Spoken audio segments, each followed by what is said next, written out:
Namaste everybody. Today in this special episode, let's understand how do we effectively handle teenagers at home. I'm sure handling teenagers is one of the biggest challenges for parents.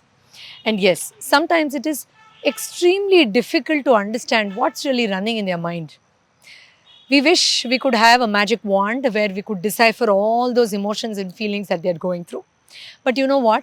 The teenager herself or himself is way too confused about what exactly are they undergoing deep inside their mind or hearts because there's so much happening, the chemical rush, the hormonal changes, the mindset that is trying to fix itself on a particular experience. There are so many things, the urge to know everything about the world, the tendency to attract and impress people, wanting to achieve multiple things, the pressure the parents are putting on them is all definitely not easy for a teenager also to handle. So today, let us see how effectively, how calmly, how positively we can get into a better position as parents to handle them. First and foremost, you should never hesitate to speak your heart out. Yes, sometimes children resist such conversations. They say, don't start off with your lecture again. I'm not interested in your gnan. Or you always irritate me with too much information. But then there's a way out. You can call out for help. You can seek assistance of some person who is good at doing counseling to teenagers, or maybe a good family friend with whom your child shares a comfortable space. But most of the times, it is definitely possible if you prepare yourself and you know what exactly has to be conveyed to the child to verbally or orally articulate your deep feelings and help the child also reap its benefits. Well, today in this episode, I'll tell you few mandatory things that has to be conversed. And I often keep telling pre-preparations are always better. You cannot handle a situation when it is heated up. In that tension and stress and panic, where everybody is disturbed, you can't really create a change abruptly. So, when you know that your child is almost about to get into that bracket of being a teenager, then you should always be open to prepare your own self to get into that caliber, that personality, or that maturity to give appropriate information to the child. So, first thing is definitely helping the child know how the body is going to change from that phase. Most often, the child feels a real different or a weird sort of feeling about the body changes that the girl or the guy is undergoing. So it could be that little difference the girl sees in her breast or her curves, or that boy when he's looking at his mustache, or those pimples on his cheeks when he's way too conscious to face the world. So tell them that it's normal, the body shifts, changes, the voice changes, and probably the comfort at which he or she is connected with the parent might also change. So tell them that it is absolutely fine for their vehicle, that is their divine body, to go through this shift, and it is not awkward, it is not dirty, it is not a shame to grow from that little chubby, cute boy or that graceful girl to get into that matured look. Most often, parents do not understand that the bodily changes the parents see with pride, my child is growing up, may not be of the same feeling to the teenager. That's one thing. Now, second thing, most of the parents hesitate to talk about is the sudden shift in certain thoughts, like the sudden sexual urge, the attraction towards other guys or girls, the shyness that comes in into the body, the conversations that come up between friends and they don't know how to reconcile their other thoughts with this, the guilt which comes along, the hiding that they want to do from their parents about having such conversations. So parents are way too shy to talk about it, and children feel that this is the topmost secret that they want to maintain with their parents.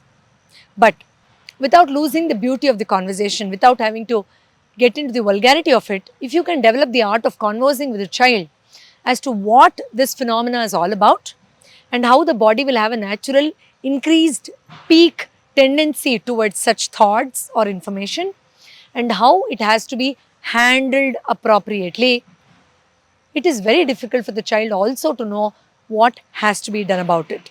Please do not initiate this conversation by saying, don't get into those vulgar things and dirty things, you are my son, don't be a disgrace to this family, blah, blah, blah. The child is opening up to a new information, which at a later stage in life is very important, of course.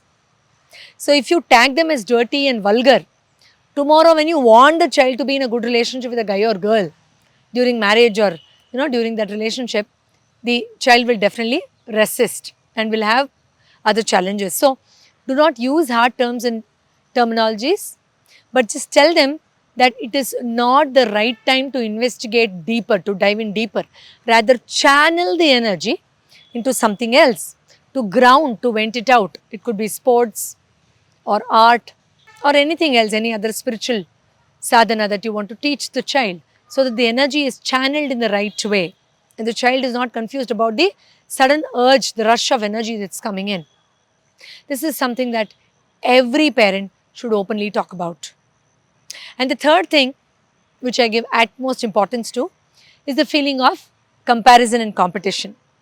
Well, here, my dear friends, most of the parents are at fault because they tell the child that look at your fellow mate, look at your friend. He is also getting the same comfort and facility as you are.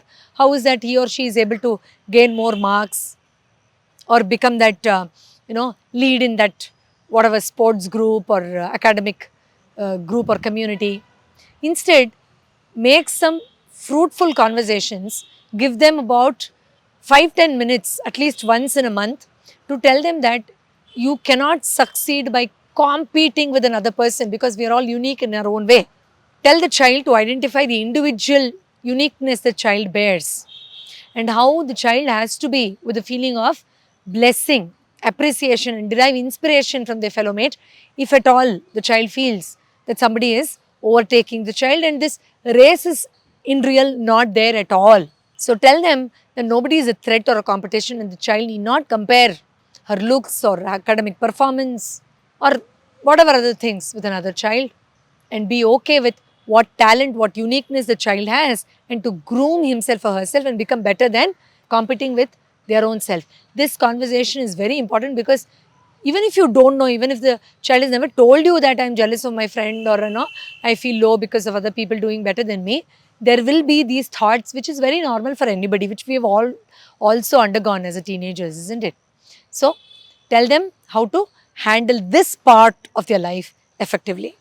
And finally, my dear friends, I know it is a little embarrassing to hug a teenager, to pat their back, to rub their back, to give them a letter of appreciation, to hold their hands, because the child also wants to shoo you away, say, oh, Mama, don't touch me, it's okay.